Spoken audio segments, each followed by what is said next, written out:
Como é que uma empresa pode saber se está mesmo a chegar às pessoas certas? O que é que os dados nos dizem sobre o que está a funcionar e o que precisa de mudar? E será que não estamos muitas vezes a avançar às cegas apenas por não ter a informação certa?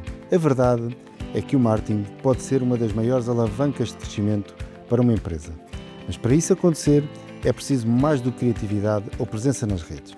É preciso medir, identificar os sinais certos e fazer as escolhas com base na informação que nos transmitem. Neste episódio, vamos falar sobre o papel das métricas, dos dados e da estratégia na construção de negócios mais sustentáveis, mais consistentes e com menos margem para erro. Vamos falar sobre o marketing como uma ferramenta de gestão, não como algo acessório, mas como um verdadeiro apoio à decisão. E para isso tenho comigo Luís Muniz, um especialista em marketing, métricas e análise de performance. O Luís tem uma experiência muito sólida em marketing B2B e é o fundador da Fox P2 e tem dedicado os últimos anos a ensinar empresas e profissionais a tirar mais partido dos dados que detêm.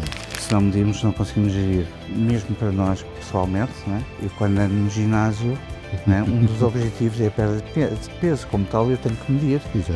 Tenho que ter um benchmark, qual é o peso ideal para a minha altura, para a minha idade. Há três fatores essenciais para o sucesso de uma boa estratégia de marketing, o chamado posicionamento. Onde é que eu quero estar? Eu não posso estar em todos os mercados. Segundo ponto, diferenciadores. O que é que me diferencia nesse posicionamento face aos concorrentes? Por fim, qual é o meu público-alvo? Qual é o meu mercado-alvo? E muitas vezes a maior parte dos gestores confunde tudo isto. E isto aplica-se a qualquer negócio? A qualquer negócio. Até digo para os meus alunos fazerem um exercício só para eles, a eles próprios. A nós pessoas, qual é o nosso posicionamento? Quais são os nossos diferenciadores? Exatamente. E qual é o nosso mercado-alvo? Luís, muito obrigado por teres aceito o convite. Estou muito feliz por ter aqui hoje connosco. E vamos falar um pouco sobre métricas e métricas no marketing. Medir bem é crucial aqui para tomar boas decisões em marketing. Sim, mas antes de mais agradecer o teu convite. Obrigado. Para este podcast, que eu gosto muito do nome, a Jornada do Empreendedor, não é? Exato. E o que é que isto tem a ver com métricas? Bem, o pai da gestão, Peter Drucker, dizia que se não medirmos não conseguimos gerir, não é? Por isso, Exatamente. a medição, os resultados que nós temos das nossas atividades, essa interpretação e a comparação e o benchmark, não é? Que nós fazemos, os objetivos, não é? Tudo isso é fundamental para a gestão e para a estratégia, por isso para qualquer organização e até mesmo para nós pessoalmente, não é?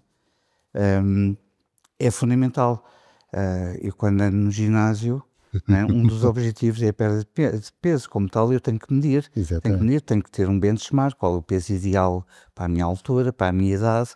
Por isso, todas as organizações necessitam de algum momento na sua vida de medir, por isso medir é essencial. Agora, levanta-se aqui algumas questões. Quando é que eu tenho que medir? O que é que eu vou medir? Exatamente. O que é prioritário medir? Isso depende de cada organização, da sua estratégia, das suas lacunas também de informação, do seu, ao contrário da lacuna, do seu excesso de informação, o que é que podemos retirar dessa informação e, sobretudo, eu diria sempre a última palavra é aquilo que nós queremos, o nosso desígnio, não é? A nossa estratégia. Então, base essa a nossa estratégia, qual é a prioridade que nós temos? Pode ser a área financeira, pode ser a área de marketing, pode ser a área de recursos humanos, pode ser a área operacional, pode ser a área produtiva, depende muito. Depende de cada um. Do ano. Bom, tu tens uma visão empresarial, porque trabalhaste muitos anos em grandes instituições, na área sempre ligada ao marketing. E agora também tens uma vida académica enquanto professor também muito ativa.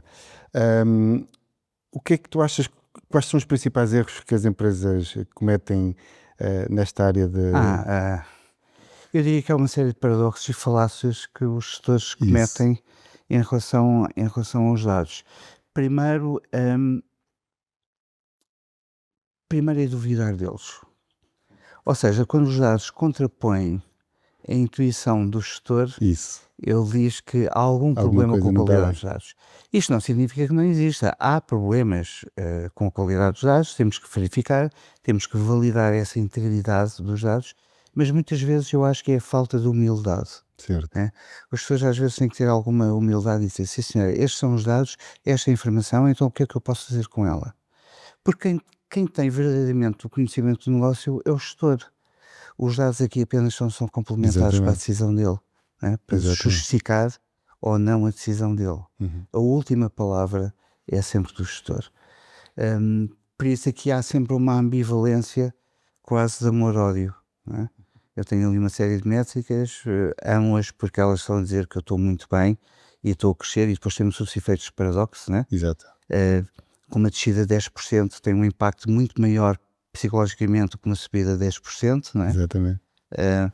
Por isso temos aqui depois uma série de falácias e de paradoxos que vão condicionar depois a própria interpretação dos dados e a utilização dos dados para as decisões verdadeiramente importantes. Exatamente. E se calhar até pegando nisso que acabaste de dizer, muitas vezes se calhar as empresas até são levadas a usar as métricas da moda, digamos assim, do que usar as métricas que são úteis para aquela empresa. E sentes isso? Sinto. Muitas vezes, por exemplo, e gostam muito de utilizar não só as métricas da moda, mas métricas que sejam complexas. Exato. Porque dá um ar de modernidade e de conhecimento. Exatamente. Por exemplo, uma métrica muito simples de satisfação, de recomendação, que é o NPS, o Net Promoter Score. Todos nós, como clientes, respondemos. No final aquilo dá uma diferença entre os promotores e os detratores, que é essa diferença percentual. Ora bem, alguns gestores verdadeiramente que acrescentam valor não se interessam pelo NPS, interessam sim pela porcentagem de promotores e detratores. Okay. Onde é que estão os promotores? Onde é que estão aqueles que eu posso fazer alguma ação de marketing para eles serem embaixadores da minha marca? Onde é que estão os detratores para eu ir falar com eles? Como nós sabemos pelos estudos académicos, só 10% dos clientes insatisfeitos é que reclamam. Exatamente. Os restantes, o que é que fazem? Fazem como nós, deixamos comprar. Exatamente. E não dizemos nada a ninguém. Mas depois somos péssimos embaixadores, porque quando alguém nos vem pedir a opinião sobre determinada marca ou determinado serviço, o que é que nós temos? Esquece lá isso, não vais lá, é que eu tive uma experiência péssima, E a marca não sabe, a marca aqui é a última a saber do que se passa entre os clientes, no mercado, E é preciso ter essa humildade de saber escutar os clientes. Saber escutar os clientes e é muito interessante, e já tivemos também aqui o João Torneiro connosco, que também vai falar muito sobre essa temática, e até pegando nesse ponto, muitas vezes fica a noção, ou fica a sensação, melhor dizendo, que este tipo de ferramentas ou este tipo de análise só está acessível a grandes empresas, a grandes corporações. Isso também é um mito, não é? Claro, é um mito, porque nós temos neste momento, por exemplo, templates de forma gratuita, procuramos aí na internet inúmeros templates para calcular inúmeras métricas relativamente fáceis. E mesmo as ferramentas de ERP para pequenas empresas, mesmo as próprias ferramentas neste momento, sei lá, de contabilidade ou de faturação, tem uma série de informação, exportável ou não, com uma série de indicadores e de métricas que podem ser utilizadas. Mas, sobretudo, a métrica tem uma grande importância medida numa série de tempo, ou seja, eu tiro uma fotografia, mas essa fotografia não me diz qual é a história. Exatamente, e a estática é naquele momento. Exatamente, por isso eu tenho que ter uma percepção dessa evolução histórica, e isso é muito importante, e isso os gestores começam a perceber os pontos de inflexão, as sazonalidades, o que é que sucede, o que é que não sucede. Muito interessante. Mas ainda explorando aqui um bocadinho mais este tema, por exemplo, uma microempresa, que é muito o tipo de pessoas que nos ouvem, uma rede de retalho, restaurantes, umas lojinhas, que tipo de análise achas que, por exemplo, esse tipo de empresas pode fazer? Em dimensão do marketing, 2 ou 3 métricas muito importantes. Taxa de conversão. Taxa de conversão, muito bem. Ou, se quiseres, o retorno do marketing. Isso. Ou seja, quanto é que eu invisto em marketing, quanto é que eu tenho retorno em vendas. Mas também preciso ter aqui algum cuidado. Será que a minha estrutura de marketing funcional e orgânica inclui vendas ou não inclui vendas? Exatamente. Se Que não também inclui vendas, uma confusão que é uma também... confusão. Se não inclui vendas, como é que eu posso ligar? Não é? Exatamente. Qual é o funil de conversão? Qualquer empresa percebe o funil de conversão, percebe que tem um canal online, aquelas que têm um canal físico. Como é que eu posso juntá-los? Como é que eu posso, num canal com uma equipa de vendedores, perceber as taxas de conversão? E, sobretudo, as etapas no funil de conversão. Com as Exatamente. etapas do funil de conversão dão-me, em princípio, aproximadamente, as probabilidades de fecho. Eu, com as probabilidades de fecho do negócio, eu consigo ter um planeamento a 1 ano ou 2 anos. Pronto.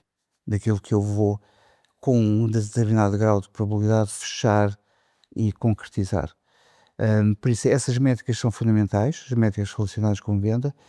A métrica que relaciona o investimento com o retorno, porque eu posso ter um alto retorno, mas ter um alto investimento Isso. como tal, chega à conclusão que Não vale a afinal pena. tenho que otimizar aquilo que eu estou a fazer.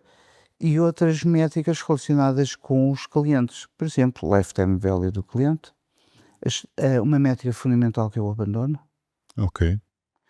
Outra métrica fundamental que por vezes é muito difícil de calcular, que é a percentagem de clientes inativos versus ativos. E o que é um cliente inativo?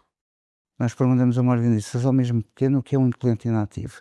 Durante quanto tempo é que nós precisamos saber que ele não transaciona connosco para ser inativo? Porque um segmento, um cliente inativo, é totalmente diferente de um segmento de um cliente ativo. Então, que ações de marketing e de comunicação é que eu devo ter para tornar um inativo num ativo, por exemplo? Muito, muito bem, muito interessante. É exatamente esse tipo de análise que eu acho que muitas vezes, envolvidos nas preocupações do dia a dia, os nossos empresários não conseguem se distanciar para olhar para os dados e para conseguir perceber este tipo de métricas que estamos aqui a falar. E até pegando então aqui na questão dos dados, e na importância que os dados podem ter na tomada de decisões estratégicas para a empresa. Consegues dar aqui algum exemplo e já falámos até aqui um pouco sobre a questão dos dados, clientes inativos, investimento, algum tipo de decisões que possam realmente ser influenciadas por dados que nós conseguimos extrair aqui No online há uma panóplia delas. por exemplo, pegando no online, que até é no uma online, se componente tivermos uma loja de comércio eletrónico, por exemplo, algo muito importante, que nos dá uma análise muito detalhada e profunda. O comércio eletrónico é o único sistema de transações que nos permite registar Exatamente. todo o comportamento do cliente. Por exemplo, quando eu coloco determinado produto no cesto de compras, retiro e substituo por outro. Exatamente. Exatamente. Isto é fabuloso. Exatamente.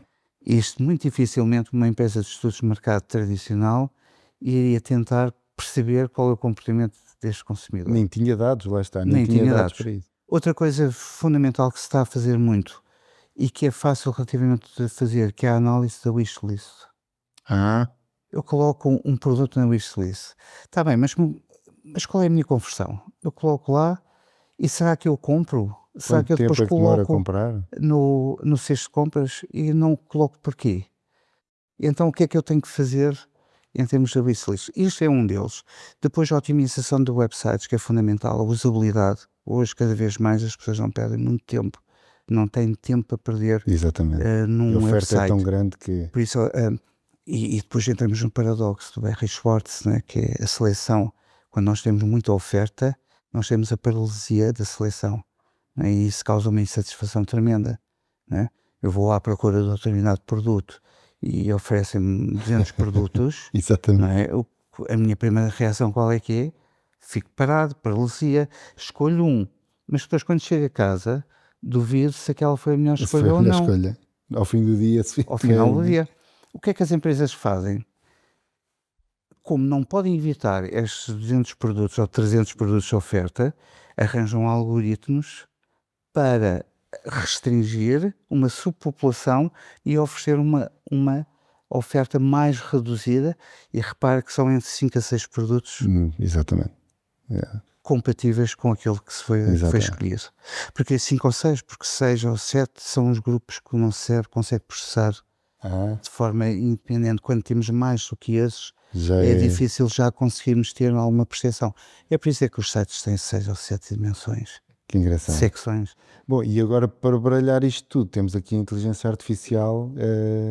Baralhar ou não, que nos vai ajudar. Ou não, exatamente. Ou que nos vai ajudar, ou que vai selecionar aqueles produtos que previamente foram... ou seja, a batalha pelos produtos, pela precisão... Pela atenção também. Assim, pela precisão e pela atenção, vai ser uma batalha muito interessante de se verificar, não é? É por isso que não é de estranhar que as principais empresas de motores de pesquisa estejam fortemente ligadas também à inteligência artificial. Porque os motores de inteligência artificial são aqueles que vão substituir os motores de pesquisa. Muito bem.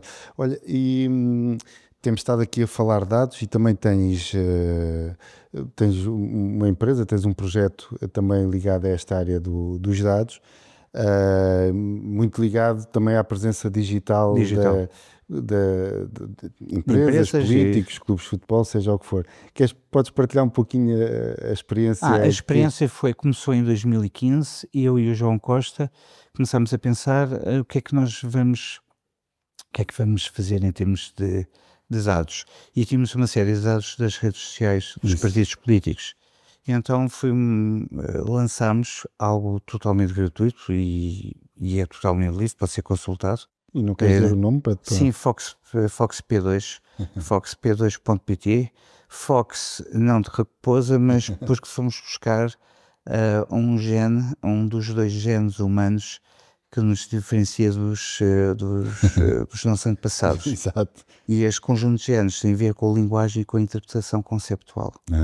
Exatamente. E então começámos a monitorizar desde 2015 os partidos políticos nas redes sociais. E foi muito curioso. Começámos de forma muito simples, e agora já temos alguma complexidade, já fazemos NLP sobre os comentários, estruturas de segmentos de eixos de comunicação dos partidos políticos, o engagement, que é talvez a melhor métrica existente, comparações entre diferentes redes, a diferença que é fundamental entre o líder e o partido. Porque o líder tem uma determinada, exatamente, o líder tem uma determinada performance e o partido tem outra, e é muito curioso depois observar líderes mais recentes que têm performances piores do próprio partido, não é?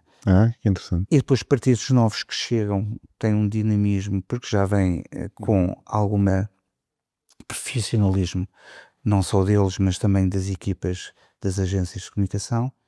Por isso é muito curioso ver também o surgimento do TikTok e de como é que os partidos estão a utilizar as diferentes redes. Plataformas, não é? E pegando aqui na vossa experiência, que tipo de ferramentas é que os nossos empresários podem ter para fazer este tipo de análise, por exemplo?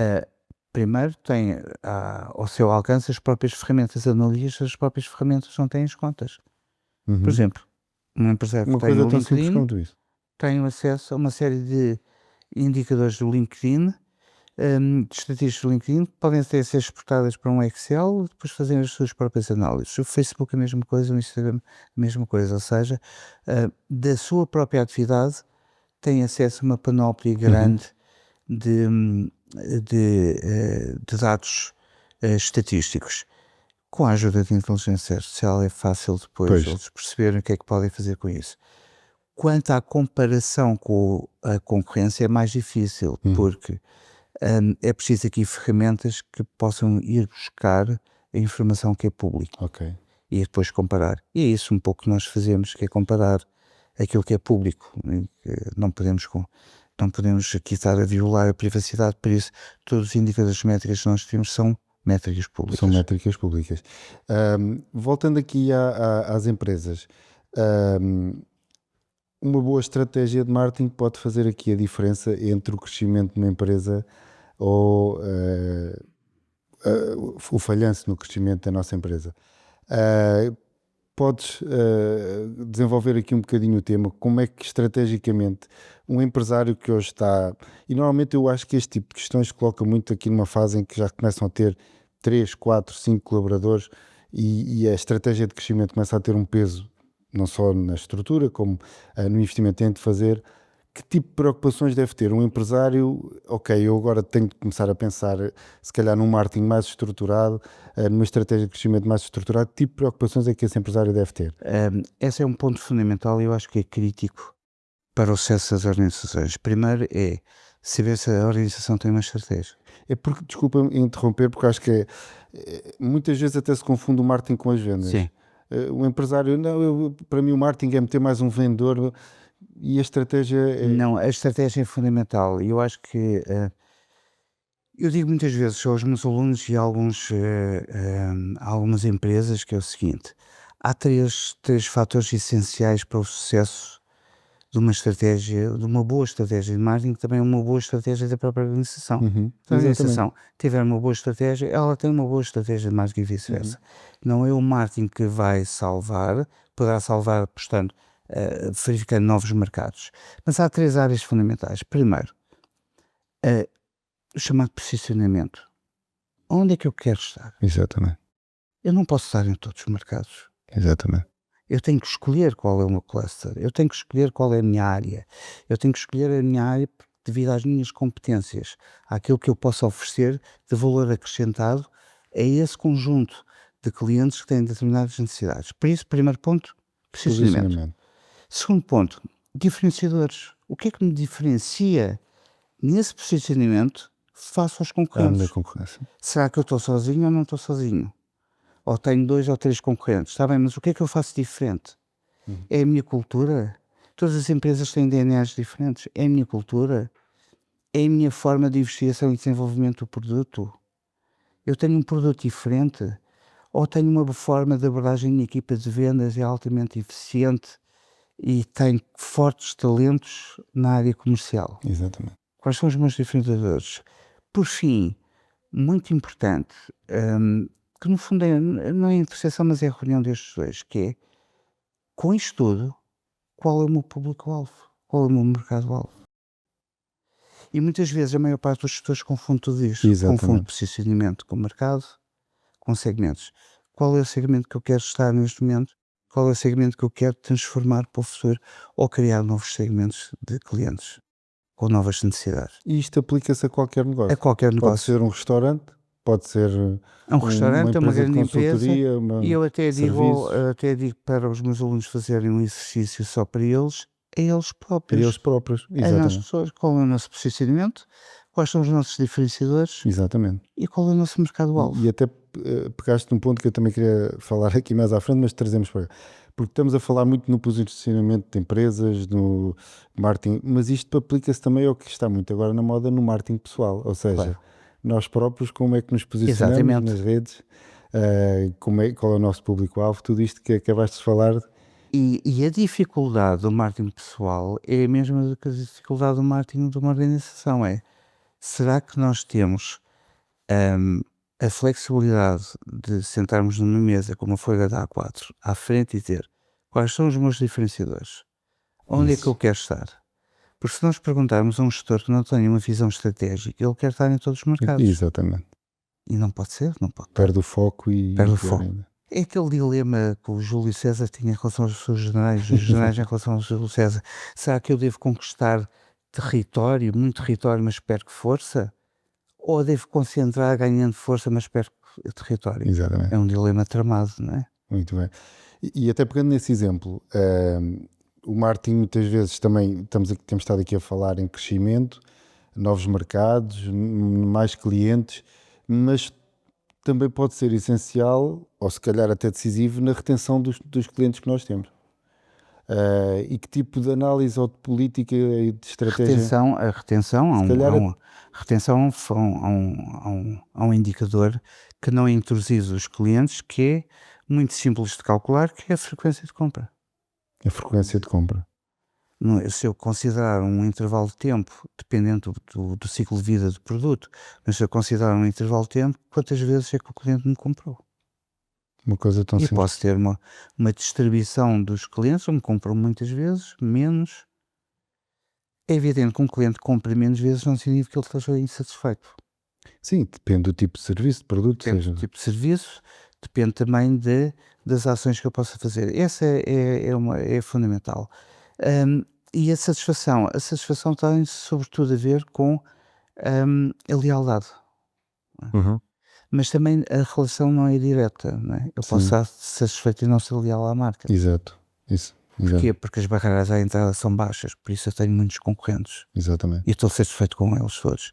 Um dos casos que eu dou, um dos casos paradigmáticos é as gasolineiras, Exato, é não verdade. é? É verdade. Somos leal a todos, temos todos os Exato. cartões de, De de, cliente, não é? de cliente delas todas, É verdade. estamos satisfeitos, não é? E o carro anda, O portanto. carro anda, por isso não há aqui uma diferenciação grande.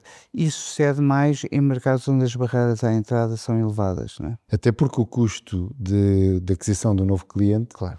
é sempre tradicionalmente superior ao Sim, custo. se bem que eu às vezes estou um pouco. Eu acho que isso é uma falácia. Então, Eu acho que é uma falácia, porque as empresas que levam isso ao limite significa que não vão fazer esforços para conquistar novos clientes. ok. E no marketing, É uma além, visão interessante. no marketing, além das três, aquelas três, que é precisamente diferenciação e mercado-alvo, não é? Nós no marketing o que é que fazer? Nós estamos vários anos para no marketing fazer o quê? Vender a novos clientes, fazer cross-upselling, ou seja, vender o resto do meu portfólio aos meus clientes e mantê-los satisfeitos. E mantê-lo satisfeito, sim. Estas são, Assim, se eu quisesse definir num dashboard os 4 grandes eixos, até resumia, até simplificava isto para 3, não é? uhum. Que é vender a novos, vender a existentes e mantê-los satisfeitos. Tenho um dashboard que posso depois agrupar, não é? Um balance scorecard, não é? Pronto. Antigamente era o Era termo, o que se né, usava, agora é exatamente. mais moderno Agora dizer um dashboard. dashboard. Tenho um dashboard em que tenho estas 3 áreas de aglutinação à volta destes 3 vetores. Muito bem. Muito bem. Eu estou a gostar imenso e nós também partilhamos alguma vez este tipo de conversa e de reflexão. E para onde é que achas que vai o marketing? O que é que nós temos aqui à nossa frente? Muita coisa a mudar, muito rápido.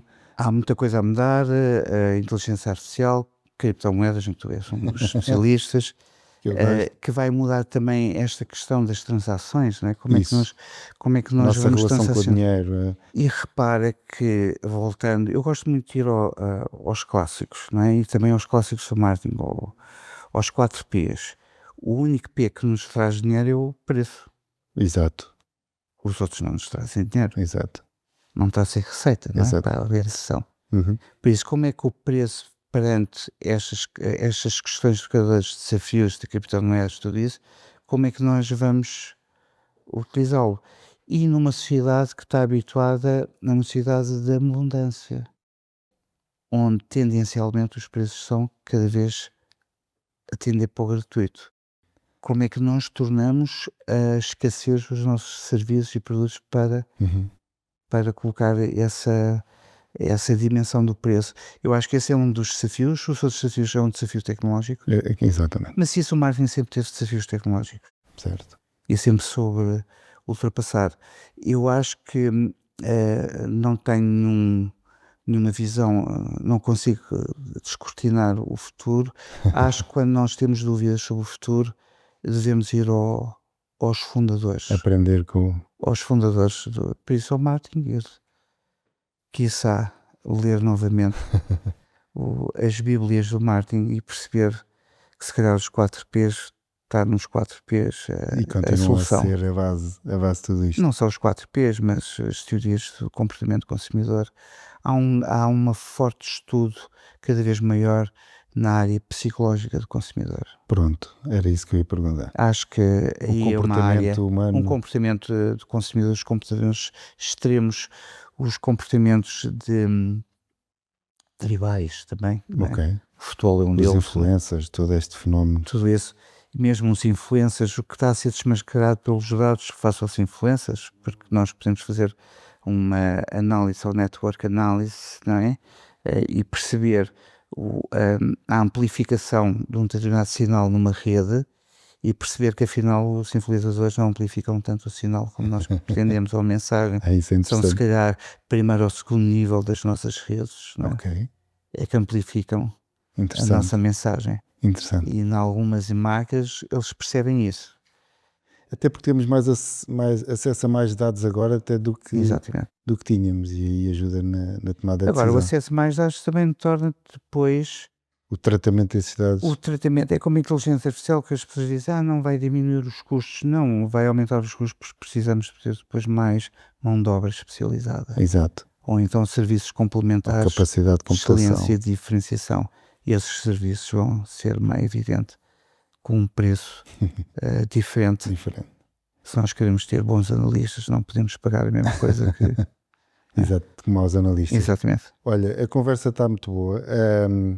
Eu gostava aqui de consolidar um bocadinho tudo isto que acabámos por falar durante este tempo, passa sempre tudo muito rápido, e gostava de pedir aqui a tua ajuda e tentarmos ter uma visão prática para terminarmos o episódio.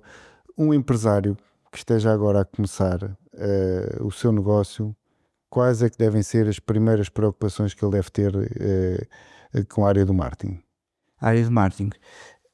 Penso que é fundamental perceber o mercado onde está e onde quer estar.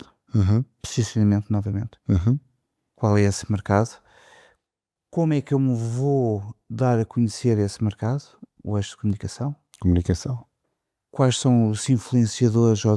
Não gosto de utilizar a palavra influenciador. Quais são os decisores desse mercado? Quais são os meus clientes-alvo? Como é que eu me vou diferenciar na comunicação com eles? Ok. Acho que um empresário que esteja a começar, na minha ótica, a grande preocupação é com as vendas. Ok. E as vendas são tão mais eficientes quanto mais eficiente for o marketing, ou seja, perceber posicionamento. Desculpa estar a repetir. Não, mas é bom porque para consolidar a mensagem. Como é que eu me vou diferenciar? Como é que eu me diferencio? Quais são as minhas competências e o mercado onde eu quero estar? Analisar a concorrência, ver o que é que os outros estão a fazer, como é que eu posso ser diferente. diferente. Ou então os meus diferenciadores, até eu posso fazer igual à minha concorrência, mas o preço ser mais baixo. Pronto. É um diferenciador. O preço é uma diferença. E as empresas e os gestores têm que ser humildes a perceber que se o diferenciador deles for preço, eles vão deixar de ser melhores ou piores que os outros. Exatamente. É um diferenciador deles. Diferenciador. Muito Como bem. outros têm um diferenciador que é a qualidade ou luxo ou qualquer ou outra dimensão. E, por exemplo, a nível de orçamento, há uma métrica, que percentagem do nosso orçamento nós devemos alocar a um marketing? Não há métricas, há uns estudos feitos em termos de receita em que o marketing deverá estar à volta dos entre 3% a 5% das receitas. Portanto, no seu orçamento anual, pelo menos 5%. Mas depende também do estadio, do estadio da empresa, e depende também da agressividade das empresas. Há empresas muito agressivas na área de marketing que este rácio, este ponderador é totalmente diferente, é muito maior. Ok. E qual é que achas que é a expectativa que devem ter em relação a esse investimento? Ou seja, claro que isto depois depende de atividade, mas alguém que esteja a fazer as coisas bem feitas, qual é que deve ser a expectativa do retorno deste investimento? A mesma expectativa quando plantamos uma semente no vaso. Porque eu acho que é importante dar... Porque muitas vezes as pessoas acham que vão meter 100 euros no Google e de repente rapidamente têm as vendas. Não. Isto é uma maratona, não é? É uma maratona e tem que ser alimentado, como coloco a semente, tem que ser alimentado com que é evidente com algum investimento, mas tem que ser alimentado com alguma inteligência. Isso. As minhas keywords. Isso. Eu quero estar na causa longa ou na causa curta, não é? Onde é que eu quero estar, não é? Que diferenciadores é que eu vou colocar? O meu produto vai satisfazer o quê? Qual é a necessidade? Exatamente. Todo esse trabalho prévio é fundamental para depois construir toda a minha abordagem e estratégia para o mercado. A proposta de valor.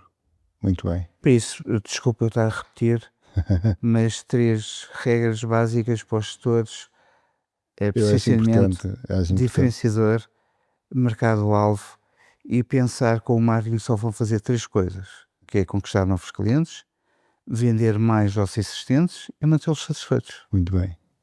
Também, e até para... Nós normalmente colocamos um desafio aqui aos nossos convidados. Gostamos que esta conversa que nós temos acabe por depois também gerar um entregável. Portanto, eu acho que eu ia desafiar a trazer 3 tópicos essenciais do que falámos, mas acho que é claro que é isto que temos estado a falar, o posicionamento, diferenciadores e por aí fora.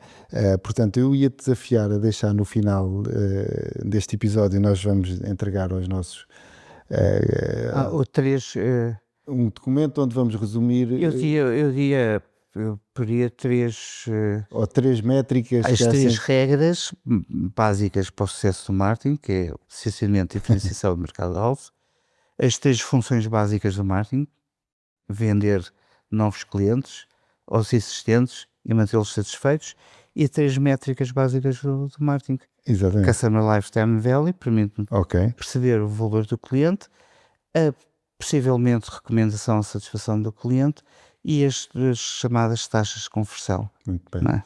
Até, e depois, quem ou quiser... então, se quiseres, um engagement, não é? O envolvimento, que também é muito medido nas redes sociais, é a principal métrica, que é o envolvimento.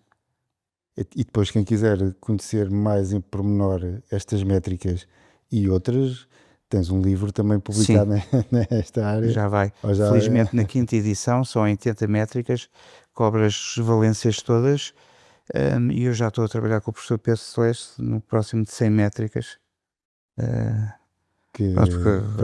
Vão surgindo cada vez mais. Não é? Sim, e com tudo isto que está a acontecer, também se vão ajustando as que são mais importantes e as que vão surgindo.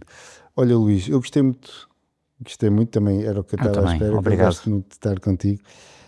Não sei se queres deixar alguma mensagem final. Não, é aquela mensagem onde que eu vou passar. Onde é que as pessoas podem encontrar nas redes sociais? LinkedIn, Luís Betancourt Muniz, LinkedIn é o suficiente. Que eu recomendo a todos que te procurem. Nós vamos deixar também nos comentários.